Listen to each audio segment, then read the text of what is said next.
Portugal நாட்டில் பாயும் நதி இது. இதன் பெயர் எடிலைட் நதி, ஆனால் த ப்ளூ டிராகன் ரிவர் என்றே அழைக்கிறார்கள். இது பார்ப்பதற்கு டிராகன் உருவம் போல் காட்சியளிப்பதுதான் அதற்கு காரணம். அடர் நீல நிறத்தில் வளைந்து நெளிந்தபடி அழகுற காட்சியளிக்கும் இந்த நதி 2015ஆம் ஆண்டு பிரபலமானது. நெதர்லாந்து நாட்டின் தலைநகர் ஆம்ஸ்டர்டாமிலிருந்து மொராக்கோவில் உள்ள மராகஸ் நகரத்திற்கு சென்ற விமானத்திலிருந்து எடுக்கப்பட்ட இந்த நதியின் புகைப்படம் வைரலானது.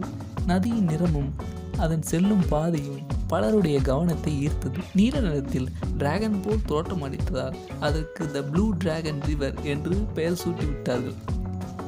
இந்த நதி சுமார் 148 கிலோமீட்டர் நீளம் கொண்டது. இறுதியில் அட்லாண்டிக் பெருங்கடலில் இந்த நதி கலக்கிறது. இந்த வீடியோ உங்களுக்கு இன்ட்ரெஸ்டிங்காக நினைக்கிறேன். இதே மாதிரி இன்ட்ரெஸ்டிங்கான வீடியோஸ்க்கு நம்ம 360 சேனலுக்கு சப்ஸ்கிரைப் பண்ணுங்கள்.